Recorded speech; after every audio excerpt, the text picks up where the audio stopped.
Assalamualaikum warahmatullahi wabarakatuh. Perkenalkan, nama saya Muhammad Atan Faiz dari Fakultas Kedokteran Universitas Pajajaran. Kali ini saya akan menjelaskan secara simpel bagaimana proses kita tidur atau kenapa kita bisa tertidur. Oke, yang pertama, kebanyakan orang itu berpikir bahwa alasan kita untuk tidur itu karena kita itu sudah lelah. Yang selanjutnya karena kita itu udah ngantuk gitu.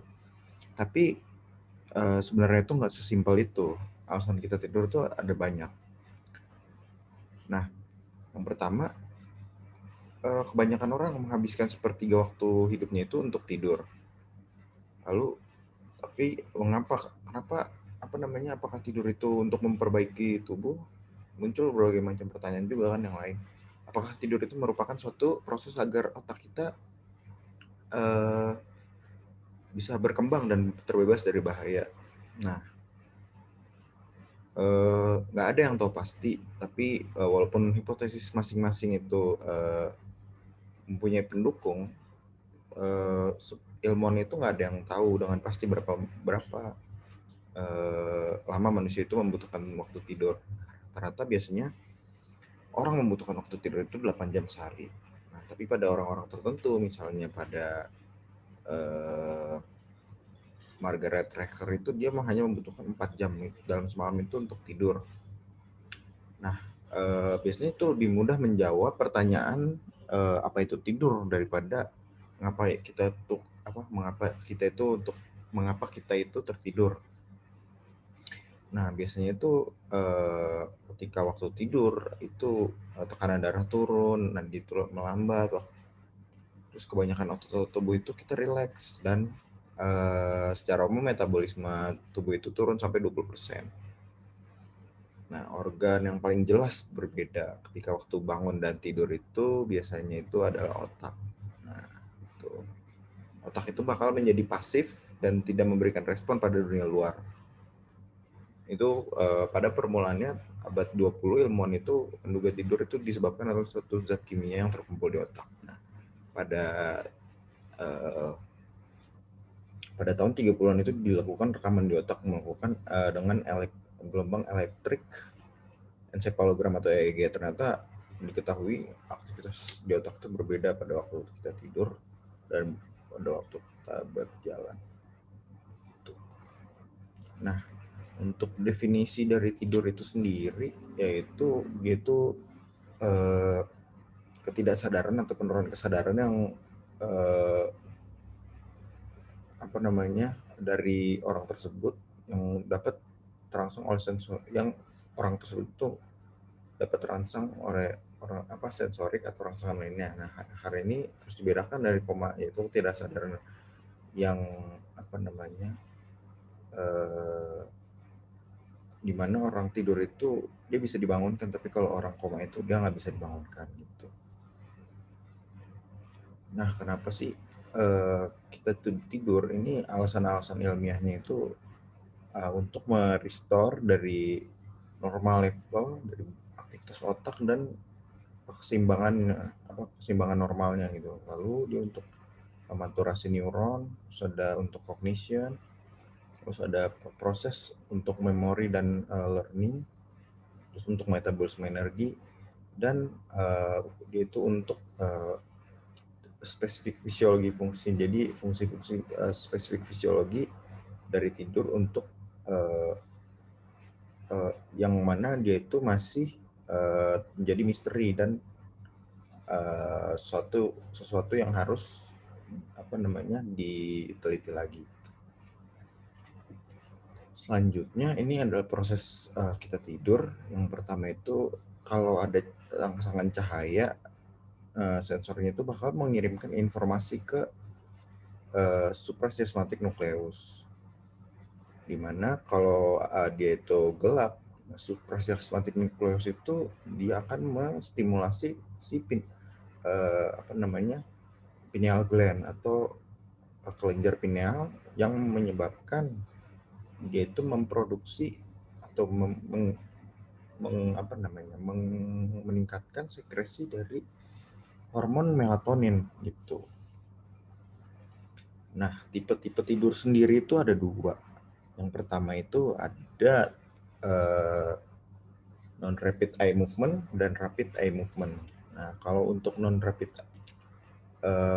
eye movement itu yang pertama itu tidur ini biasanya terjadi selama 1 jam pertama setelah tidur. Lalu ini ada tidur ini biasanya sangat nyenyak dan biasanya dikaitkan dengan penurunan tonus pembuluh darah perifer dan banyak lagi fungsi vegetatif lainnya. Fungsi vegetatif tubuh lainnya.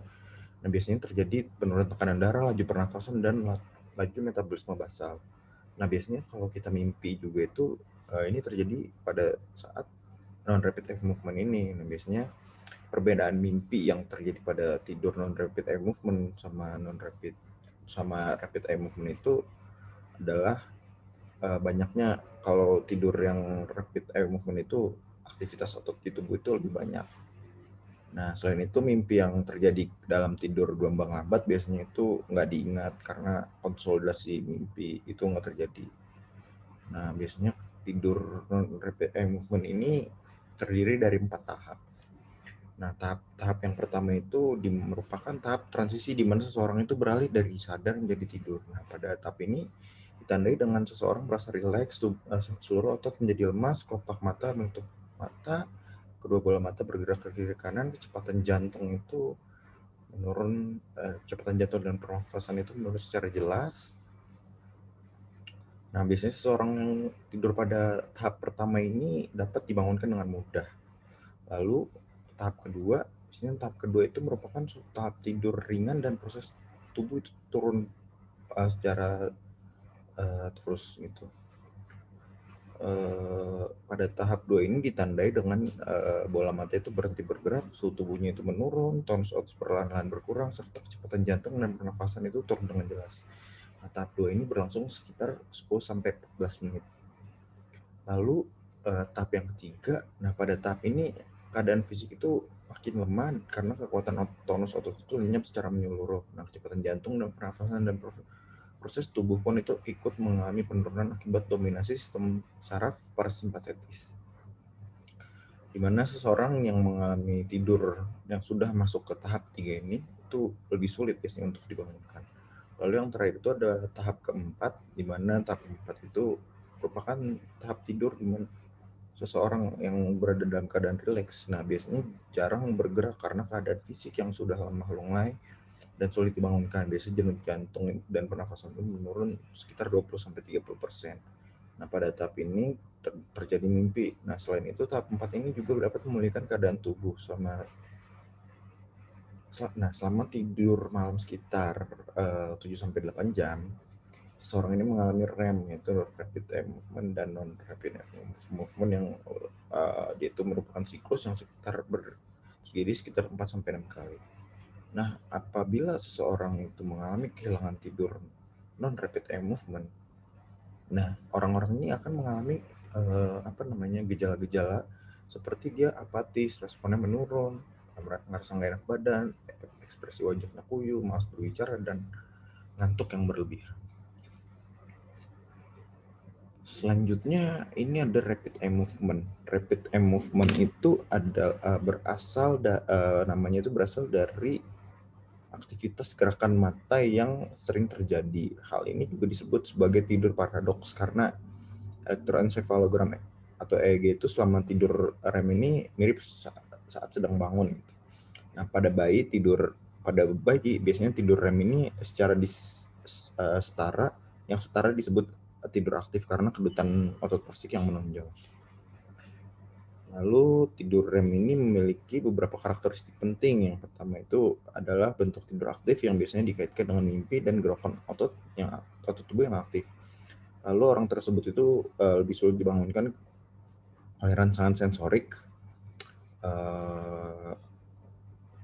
daripada selama tidur yang non rapid eye movement. Lalu tonus otot di seluruh tubuh itu sangat tertekan dan menunjukkan penghambatan yang kuat daripada area kontrol otot di tulang belakang. Lalu denyut jantung dan frekuensi pernafasan biasanya tidak teratur yang lalu ini adalah salah satu keadaan mimpi gitu. Lalu meskipun otot prefer itu terhambat secara ekstrim, biasanya gerakan-gerakan otot yang tidak teratur itu juga terjadi selain gerakan mata yang cepat gitu. Lalu otak itu biasanya sangat aktif dalam tidur rapid eye movement ini, dan biasanya metabolisme otak itu secara keseluruhan itu meningkat sebanyak 20%. Nah, jenis tidur ini juga disebut tidur paradoks karena merupakan paradoks bahwa seseorang itu masih bisa tidur meskipun ada aktivitas yang ditandai di otak. Biasanya tidur REM ini mempunyai dua komponen, yaitu pasif dan tonik. Nah, komponen pasif ini ditandai dengan meningkatnya aktivitas otot pada mata dan wajah. Lalu komponen tonik adalah nggak ada biasanya otot-ototnya. Nah, ini adalah mekanisme kenapa kita bisa tidur. Biasanya ada stimulasi di beberapa area spesifik pada otak yang menghasilkan tidur dengan karakteristik mirip dengan tidur alami. Nah, area-area tersebut adalah raphe nuclei, yaitu area yang paling stimulasi tidur dan terletak di bagian setengah bawah dari pons dan medula. Nah, nuklei-nuklei pada area raphe ini biasanya tersusun atas lembaran-lembaran tipis neuron yang terletak di garis tengah medula. Ujung-ujung dari serabut saraf ini biasanya menghasilkan serotonin. Itu adalah neurotransmitter yang terlibat di dalam proses tidur. Nah, selanjutnya ada juga beberapa bagian ya di area tractus solitarus, di mana area ini adalah area pemberhentian di medula dan pons untuk sinyal sensorik visceral yang masuk melalui saraf vagus dan glossopharyngeal.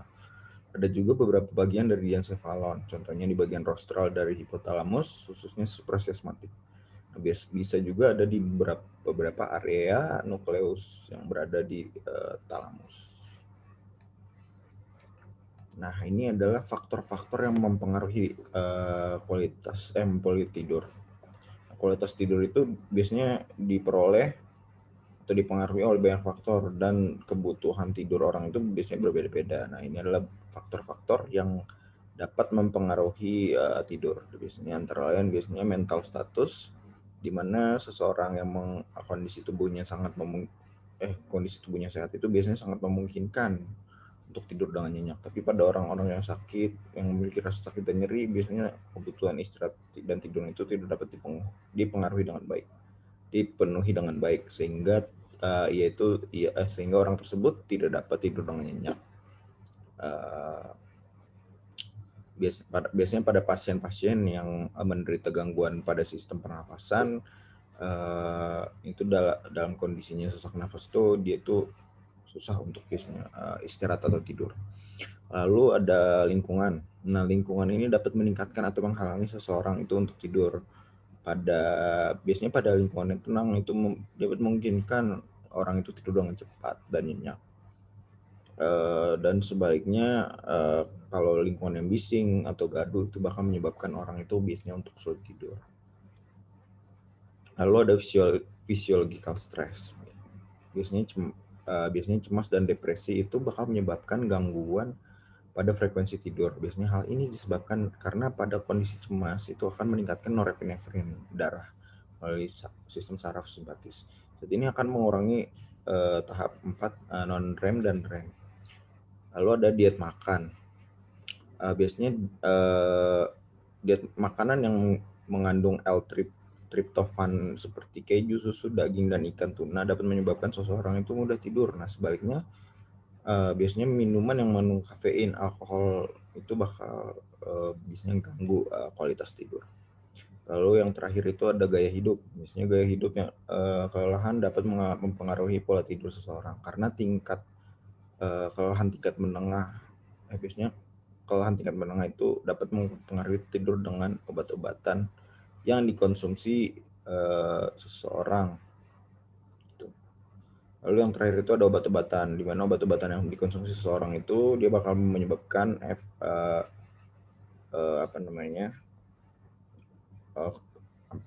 kualitas tidurnya terganggu. Biasanya kayak obat-obatan amfetamin yang bakal menurunkan kualitas tidur REM atau rapid eye movement.